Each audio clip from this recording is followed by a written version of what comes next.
नमस्कार दोस्तों, स्वागत है आपका यूपीपीसी सार के यूट्यूब चैनल पर। मेरा नाम है आशुतोष और हम पढ़ रहे हैं पॉलिटी लिस्टिंग। ठीक है, आज का टॉपिक है नागरिकता।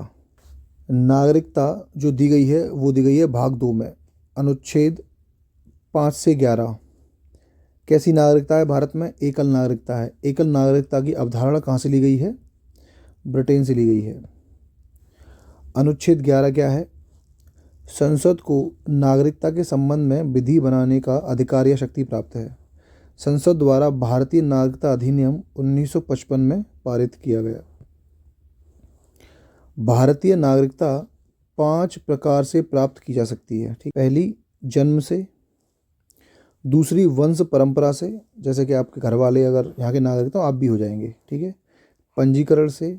पंजीकरण से नागरिकता प्राप्त करने के लिए भारत में आपको 7 वर्ष निवास करना पड़ेगा, उसके बाद आप आवेदन कर सकते हैं। ठीक है, देशीकरण द्वारा। देशीकरण के लिए आपको भारत में निवास करने की जो अवधि है वो 10 वर्ष है। 10 वर्ष पहले आपको भारत में रहना पड़ेगा, उसके बाद आप नागरिकता प्राप्त करने के लिए आवेदन कर सकते हैं।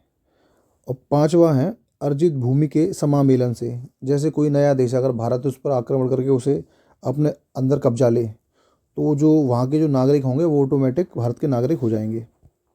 ठीक है, भारतीय नागरिकता का लोप या अंत 3 प्रकार से होता है। कैसे? किसी अन्य देश की नागरिकता ग्रहण करने पर। अगर आप किसी दूसरे देश की नागरिकता ग्रहण कर लेंगे तो आपकी नागरिकता भारत की ऑटोमेटिक खत्म हो जाएगी। नागरिकता त्यागने पर, खुद छोड़ने पर, खुद छोड़ दिया तो हो जाएगी, या फिर सरकार द्वारा वंचित किए जाने पर, यानी सरकार आपको नागरिकता खत्म कर दे। ठीक है, अनुच्छेद 6 क्या है? पाकिस्तान से भारत को प्रवास करने वाले कुछ व्यक्तियों की नागरिकता के अधिकार के बारे में उपबंध। जो पाकिस्तान से भारत आए, ठीक है, उनकी नागरिकता के बारे में उपबंध है। भाग 7 में क्या है? पाकिस्तान को प्रवास करने वाले, जो भारत से पाकिस्तान को प्रवास करके उनकी नागरिकता के बारे में उपबंध है। अनुच्छेद 8 में क्या है? भारत के बाहर रहने वाले भारतीय मूल के कुछ व्यक्तियों की नागरिकता के अधिकार के बारे में उपबंध। जो भारत के बाहर रह रहे हैं, ठीक है, उनकी नागरिकता के बारे में। अनुच्छेद 9 में क्या है? जब कोई व्यक्ति स्वेच्छा से किसी विदेशी राज्य की नागरिकता ग्रहण कर लेता है तो उसकी भारतीय नागरिकता स्वतः समाप्त हो जाती है।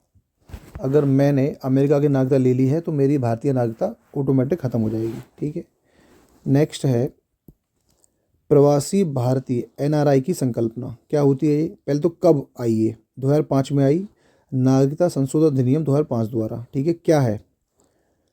पाकिस्तान व बांग्लादेश के नागरिकों को छोड़कर सभी देशों के भारतीय मूल के नागरिकों को केंद्र सरकार को आवेदन पर अप्रवासी भारतीय यानी एनआरआई के रूप में पंजीकृत किया जाएगा। ठीक है, नागरिकता संशोधन अधिनियम 2019, ठीक है, कब लागू हुआ? 10 जनवरी 2020 को लागू हुआ। क्या है ये? अफ़गानिस्तान, पाकिस्तान, बांग्लादेश के हिंदू, सिख, बौद्ध, जैन, पारसी, ईसाई धर्म के भारत में अवैध प्रवासियों को नागरिकता देना। इसमें मुस्लिम शामिल नहीं हैं, जिन्होंने 31 दिसंबर 2014 को या उससे पहले भारत में प्रवेश किया हो। ठीक है, यह अधिनियम कहाँ लागू नहीं होता? ठीक है, तो ये लागू नहीं होता 6ठी अनुसूची में शामिल असम, मेघालय, त्रिपुरा, मिजोरम के आदिवासी क्षेत्रों में और बंगाल के ईस्टर्न फ्रंटियर रेगुलेशन अधिनियम के तहत अधिसूचित क्षेत्र इनर लाइन में आने वाले क्षेत्रों में लागू नहीं होता। ठीक है, तो ये था हमारा आज का छोटा सा टॉपिक। अगर आपको हमारा वीडियो लेक्चर पसंद आ रहा है तो प्लीज़ हमें सब्सक्राइब करें और वीडियो को ज़्यादा से ज़्यादा शेयर करें और हमारे टेलीग्राम ग्रुप यूपीपीसीएस सार को ज्वाइन करें।